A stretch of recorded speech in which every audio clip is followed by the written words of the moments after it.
world's too big, Mom. Then make it small. Focus on my voice. Pretend it's an island out in the ocean. Can you see it? I see it. My son was in the bus. He saw what Clark did. Ba ba ba ba ba ba ba ba ba ba ba ba. Oh, sorry. We're here to talk about Man of Steel, everybody. I'm Aaron. I'm here with Maz and Jackson. We've all seen the movie now. Yes, hello. You're not even gonna hum the great Hans Zimmer theme. No, because of it sounds this movie? like two hummingbirds fucking. I actually kind of like Hans Zimmer's music for once in this movie. It's kind of like Iron Man's theme song. It's like I can't hum it, but the moment I hear it, I go, "Oh, hey, I recognize that," which is fine. That makes Iron Man has a theme song. Yeah. Oh, the things you learn. Like you said, I could never remember Iron Man's theme tune. I can only remember the Avengers theme tune. Kind of remember the Dark. No, I can't remember the Dark Knight. Nah, soundtracks. That's because it's Hans Zimmer's music and all his music sounds the same because he doesn't write music. It's 8 seconds long, and then I think maybe we should loop it. Did anyone like this movie? No. I liked it. Like, I thought... Good, there, we can now start talking about it. Alright, we're here to talk about Man of Steel, and for anybody who is not aware of what this movie is, it's kind of the reboot of the Superman franchise. Maybe you've heard of him. Yes, maybe you've heard of Superman. He's kind of a thing. So, anyway, in this film, it's the retelling of Superman, except that it's kind of going back and forth with the time of his childhood to the present day, of him kind of walking the earth like Kang in Kung Fu, trying to find who he is and helping people along the way. And then eventually he discovers a ship, learns about his father Jor-El, played by Russell Crowe, and he also finds out about a General Zod, who kind of caused a big uprising on Krypton, and now Zod has returned. And... yeah, what do you guys think? What did you think? I thought it was bad. Yeah, yes. I thought you would love this movie. Ooh. No, I as someone who's been watching... I thought you would like... I thought out of the three of us, you would talking to appreciate it the most. I've been talking to a bunch of Superman fans, and someone I know who is a big comic book dude just despises this. Well, now, here's the thing about this. I knew going into this movie that you have to take it completely as your own thing. And I was listening to Grace Randolph, the person who hosts the YouTube channel Behind the Trailers, and she was doing her review, and she said something that I thought was very true about this. She said that comic book fans have seen their heroes, especially Superman, reinterpreted so many ways and so many different times. They should be more accessible to the idea of a new Superman in a different direction. And I was like, you know what? That is true. So I'm going to go into this completely, taking it as its own thing. And taking it completely as its own thing, ignoring anything that I knew about Superman before, and looking at this as completely a reimagining, I didn't care for it. I mean, it's okay. It's alright. It's not very well... Like, there are good things about it. There are some good ideas. There's one really good scene near the beginning with him as a kid where he locks himself in a cupboard, and then it ends terribly. I thought that was kind of cheap. No, that wasn't the best scene in the entire film until it ended, because it was like going down the route of using Superman's, like, his intense, whatever it is, all the sensory inputs being too much for him as a metaphor for basically learning disabilities is such a fantastic idea. No, they didn't actually do that, but it would have been such a fantastic idea to go into him not fitting in, like not developing in the same way that a normal person would, and showing how he is separated from, like, the rest of the people he knows, which was kind of what they were going for then. Not that much, but they tried to show him a little different from the rest of the kids and bullied a bit, and it was like... Yeah, like, they just kind of showed him being bullied for, like kind of hard bullying, and I was just like, I don't see... He kind of looks a little weird. He doesn't hang out with the rest of them. Were you guys never bullied? Seriously, bullies don't exactly need reasons. But it was not very sitting with us at the lunch table. It was Let's very pick on obvious him. bullying. Very weird, angry. You didn't. I mean, obviously, because they couldn't spend enough time there. But I thought if they had gone into, if they actually wanted to do that idea, they can explore that idea properly. Go into the town, do a more subtle telling of what it's like to grow up kind of different, but no, there is something special about you. And they didn't at all do that. They just had Pa Kent go, you have a big destiny, despite the fact the film began going, you will choose your own destiny. Well, now, that was one of my problems, is that Pa Kent, yeah, he does say, hey, when you get out there, the world's going to change. But then he spends the rest of this movie going, don't get out there. Do not go out there at all. It's so, oh, God. Yeah, it's bad. But Kevin Costner made me cry a bit, though. Kevin Costner, yeah, When? When he Jackson, said, you are my Jackson, son. let the people They with hearts didn't, talk. they didn't earn that moment at all. I feel like they totally did. I Okay. kind of feel like they did a little bit. I mean, it's, yeah, you're first introduced to Kevin Costner in that scene, but I mean, I thought that the charisma and the interaction that they had going on, it did feel real to me in that moment. The performances weren't the problem. The interaction wasn't the problem. The problem was the fact that every single line out of his mouth was about how important his son was. It never felt like a real father and son relationship. It just felt, I am here to set up this issue. You don't have a dad who encourages you? Yeah, I do. We're going to find out a lot about Jackson in this review. No, but I mean, like, it didn't feel human. It didn't feel like you should do what's best for you because I love you. It felt more like, I am saying this because you will have this destiny, because of course you will, because this is a Superman movie. It didn't feel evolved. That's It's because because this it's- first half of the movie, the half I really enjoy, up till about the first Smallville fight, is basically all about our like perception of what it means to be Superman and what it is to be the Superman, which also apparently involves lots of Christ imagery, which was annoying. Oh, yeah. Yeah, in Superman Returns, listen, I understand that Superman is a Jesus metaphor, but in the Superman Returns, we had Superman floating above the earth with his hands spread out. I was like, okay, that's a little much. In this one, there's a moment where Superman is going, should I go out there? And should I do the right thing, even though it might cost me? And there's a giant stained glass Jesus beside him the whole time, taking up more of the screen than he was. And I was like, go fuck yourself. Well, they Stop had it. this, and then they did the same thing later in the Smallville fight where he turns around and there's a big American flag painted on the wall behind them. I get it. They had American flags all over this a lot. He's also like floating in the crucifix position several times. I was just like, okay, we get it. Jesus, Not as much he's as in the at Bryan least a Singer demigod. one, but a tad, yeah. I was just kind of like, okay, we get it. And then the whole stained glass image happened. I was just like, oh, he should have just been full on Buddy Christ in it and just pointing at him with a smile. But I really loved those. I loved that first half of the movie. And then they fought in Smallville, and then it got David Goyer stupid, and I hated the movie. Yeah, that seems to be what I hear a lot of people saying. A lot of the critics have basically come out and said, I love all the story that they put in there, but then it just turns into dumb summer blockbuster action. And to me, I didn't even really enjoy the story. Oh, Like, me neither. No, to yeah. me, it was very... Because the thing is, and this is a problem I have with so many films out there that want to be serious, it's that films today, there's two things. One, films today believe that serious automatically makes it better than fun. I'm not saying that we don't have tons of movies out there that are just there for fun, but those movies don't care about being good. They just care about being fun. This one's like, oh, we need to be good? Well, then we need to be serious. Very, very serious. Don't have any colors in the cinematography. Make it as gray as possible. And have everybody speak in a monotone voice. Make it very, very serious. Henry Cavill didn't get a lot to do. So Henry Cavill was the he one looks guy. the part. Henry Cavill was the one guy who I was like, you know what, he's not speaking in that monotone voice. He is actually, acting in this character that we've come to believe as Superman. But it didn't hit me until afterwards. I could probably count the number of lines he has in this movie on my fingers.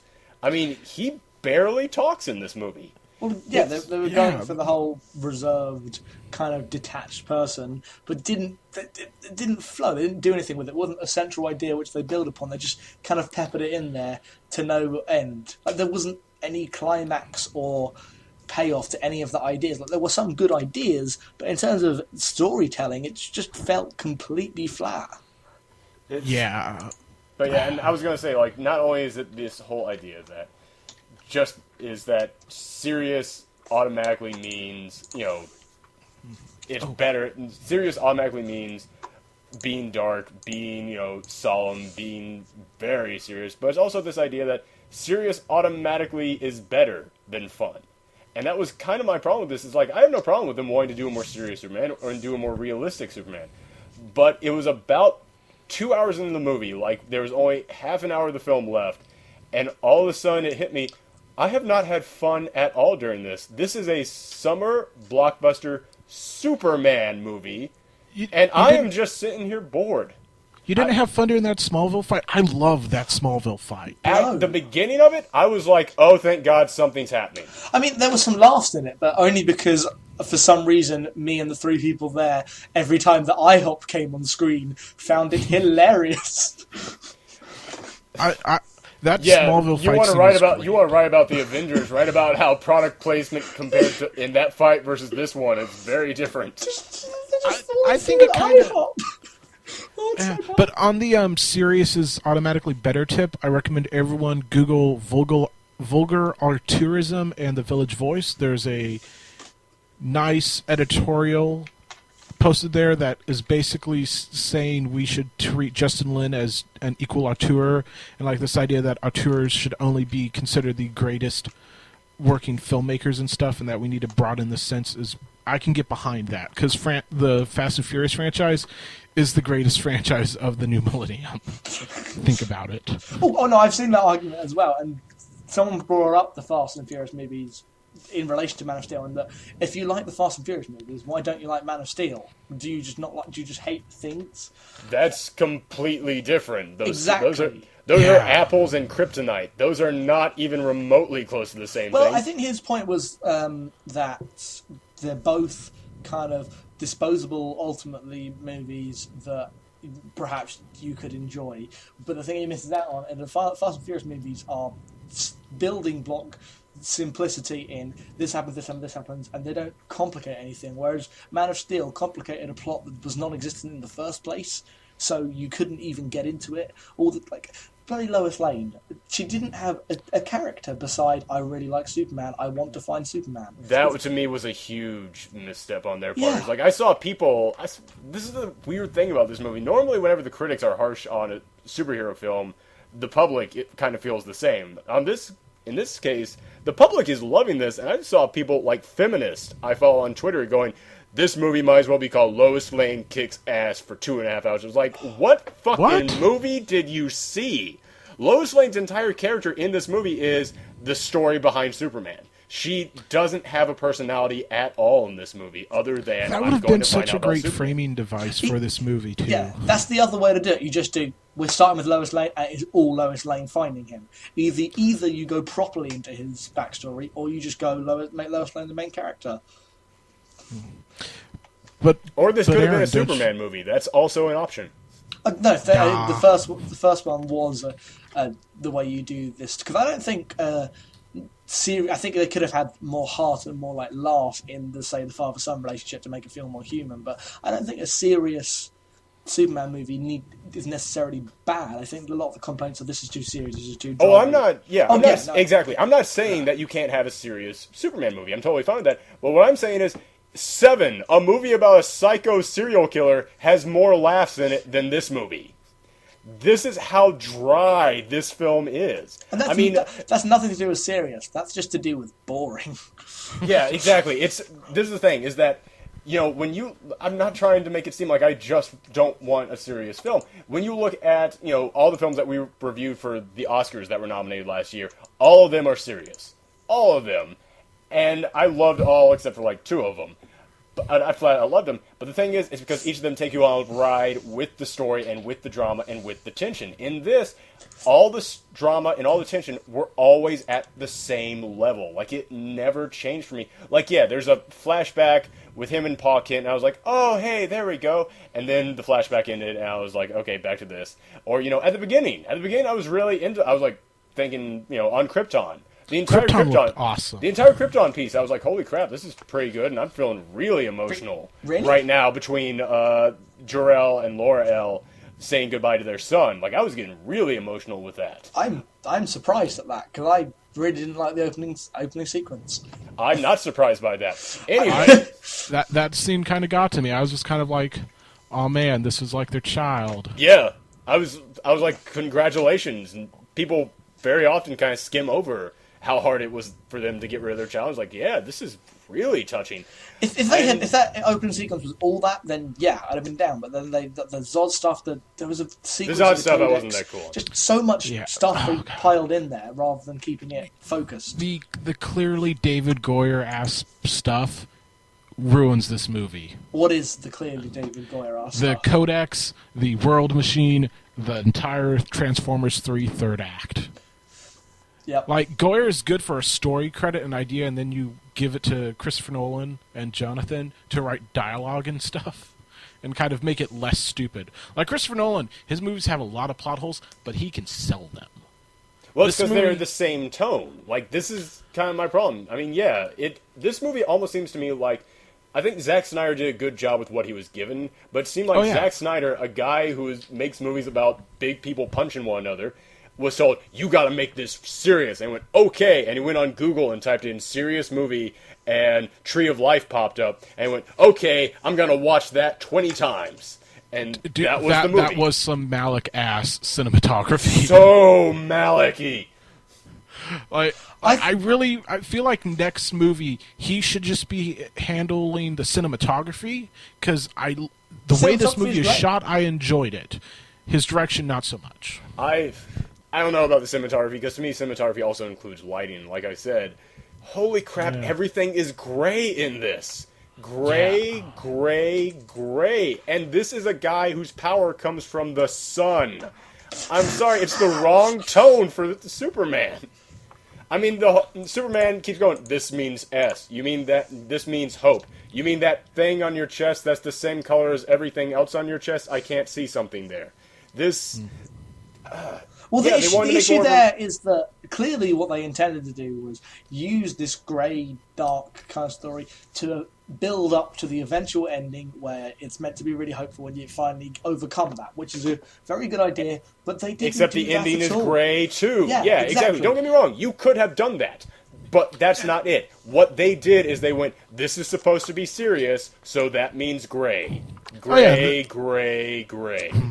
I feel very confident we can take this movie as the ultimate misinterpretation of Dark and Gritty is awesome. Yes, okay, thank you. We can close the chapter on Dark and Gritty is great because of the Avengers now, so yes. Yeah, exactly. We can move on, people. Like I said, I did not want to compare this to the Avengers, but, I almost called you The Callum Avengers there. recognized that, hey, shit got fucked up. I almost called you Callum for a second, but Jackson has gone on about how there is a message to the Avengers, and that message has to do with heroism and such. Yeah, this movie should have been that same feeling you got from the Avengers, but with one guy. Yeah. Oh, yeah, and like they keep talking about like, no, you're the bridge between our two worlds. Once again, kind of Christ-like. Yeah, that whole ending scene was so dumb. It was really dumb. Yeah, just like, no, we need him to wear the glasses and be Clark Kent because... How did they rebuild the planet in, this is a very mild spoiler, except that you see it in the trailer, so I'm not going to be that worried about revealing it, but Metropolis is destroyed, including the planet. How is that rebuilt in, a week? Yeah, there's no context for the time. If they say, a year later or something... I'd be like, that's kind of odd, but okay. But there's no context, so I'm just like, what the fuck? You're just, worse than Transformers now. This is the thing about them saying that the ending is just big blockbuster stuff, because the thing is, this movie is an hour and a half of just people talking in that monotone voice and being very serious, and then it is a flat hour of non-stop action just from one thing to the next, and here's the thing. It wouldn't be that bad in a big blockbuster film to have, an action to drama ratio if you divide it up. This movie is just seriousness for an hour and a half and then just action. When the action started, I was digging it because I was like, oh my god, something's happening. Okay, I gotta wake up. Alright, wake up, okay.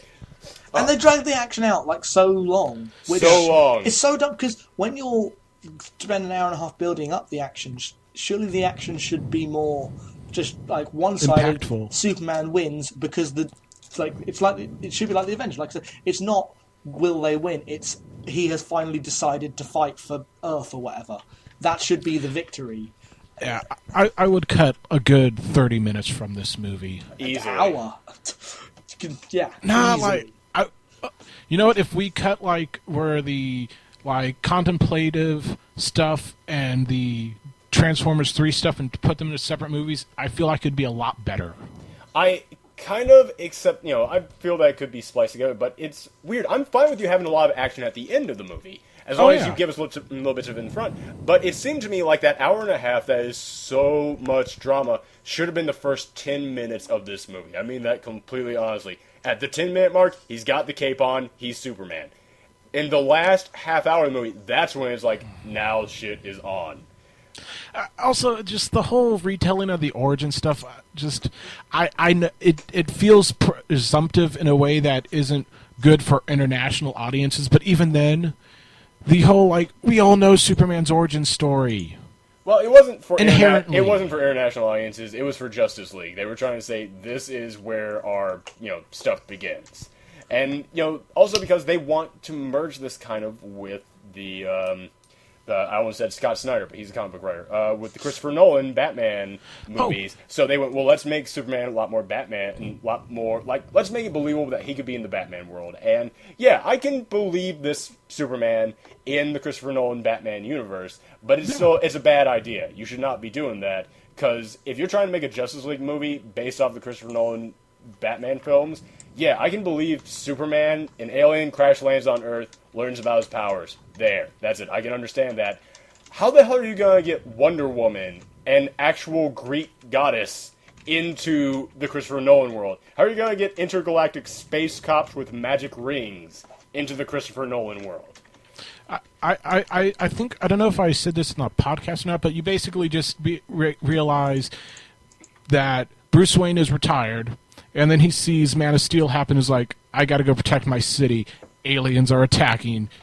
I'm sold there. Justification. Well, that's how you said that they could reintroduce, Batman into it. What I'm saying is, how the heck are you going to say, hey, Batman, you know those Batman movies, the Christopher Nolan ones that you saw?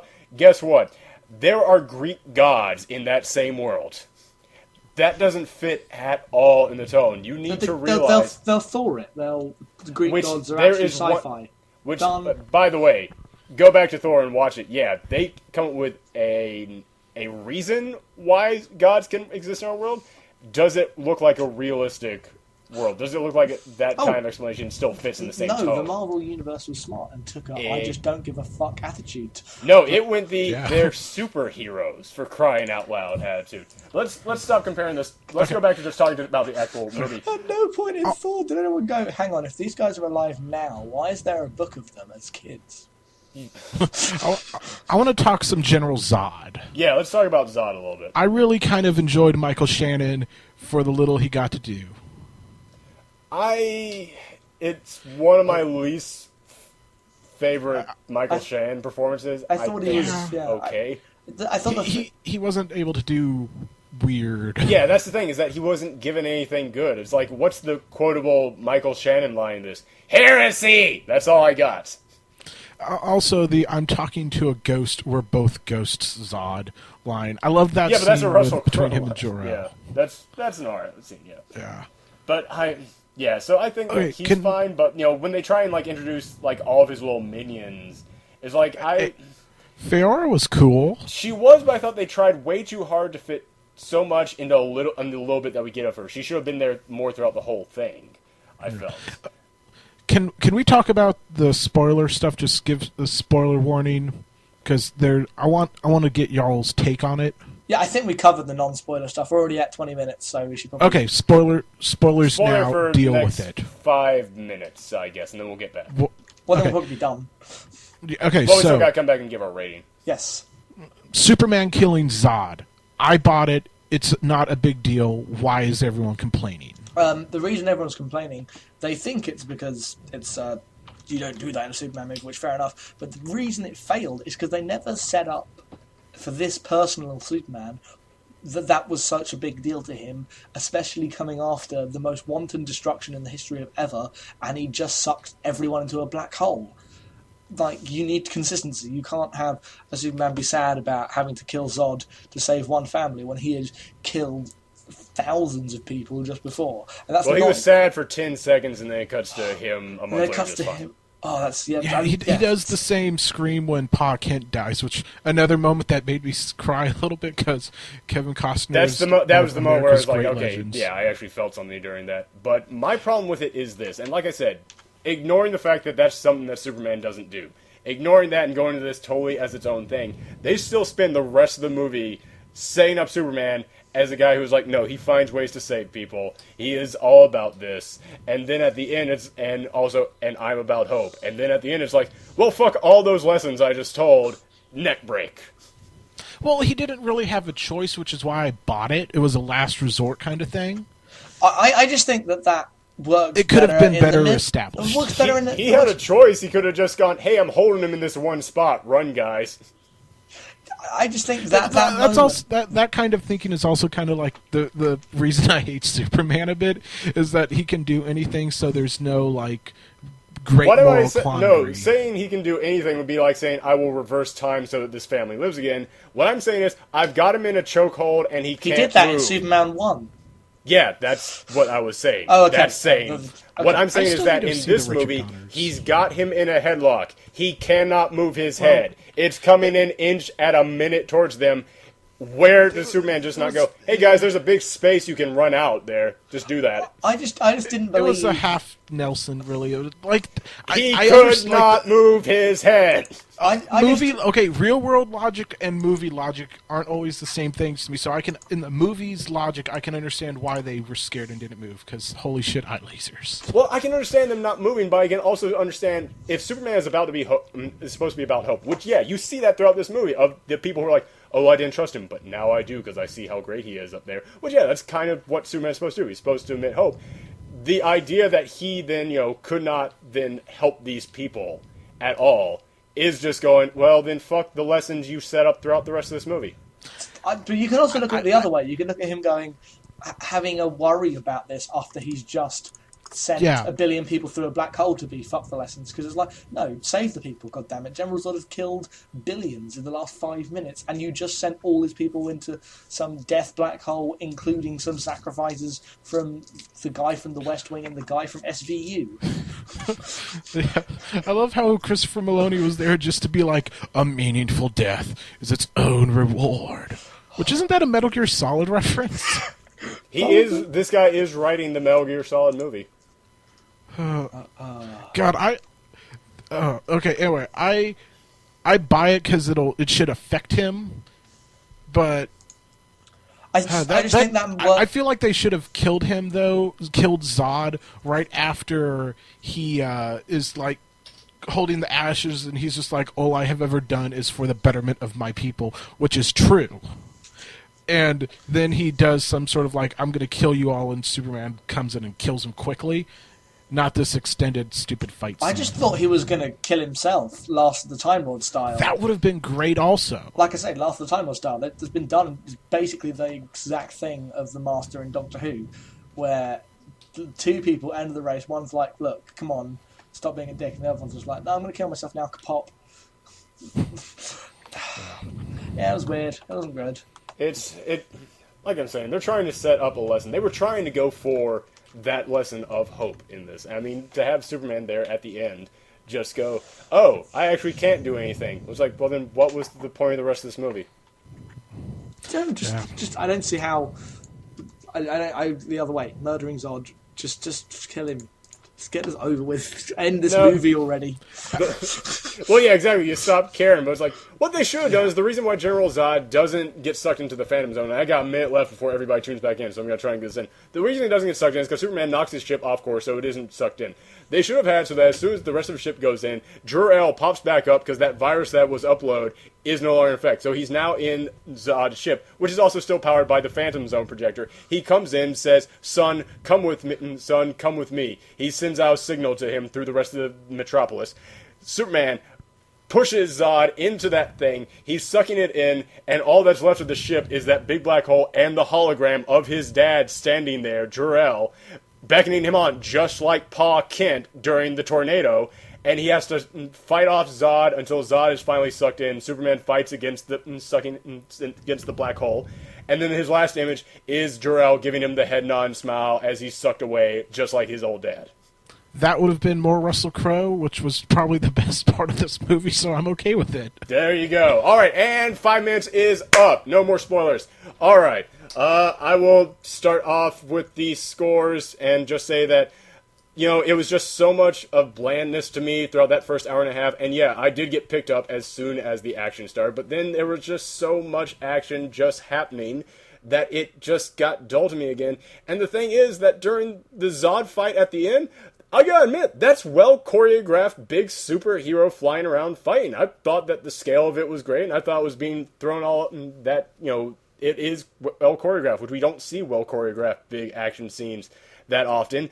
And yet I was still just bored with it because we had gotten so much of it in a row with nothing before the action leading into it that well. So, but I mean, it's okay, I feel. There's still enough good in there. I know we mostly complain, but that's because none of the good stuff really stood out to me that much. But it's still just okay. So I'm giving it 3 stars, right down the middle. Middle 3 stars, yeah. I'm giving it like a C minus 3 stars. I love the first hour of this movie, where the part you didn't like, I think I love the most, and then the stupid Transformers 3 stuff at the end just kind of killed it for me. David Goyer's a terrible writer, and everyone should realize that by now. Look up vulgar tourism, guys. 2 stars because there are good bits, good ideas, and like the cinematography is good but out of place, and the performances are fine. Lawrence Fishburne makes something out of the most terribly written non-character. He's actually pretty good in that character for those 2 scenes he has. He's really good, but his character is written appallingly. He's like, now I don't want you to do this, because that is what leads to conflict. Yeah, it's 2 scenes he has, yeah. He gets to save Jenny, you guys. Oh, who is this Jenny? It's Ginny Olsen. They, for some reason, didn't want Jimmy Olsen, which is weird. They're just going to retcon it. She died. Next movie, Jimmy Olsen. Her brother comes in. Her brother's Jimmy. And then I hope there's no villain in the next movie. It's just a movie about journalism dying. That's what they kind of have going on in the comics right now.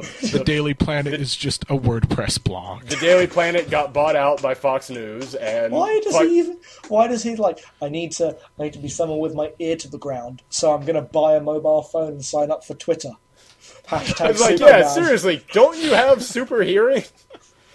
You could also be the hot dog vendor out in front of the Daily Planet and get all this same shit. He wouldn't get to wear those awesome glasses.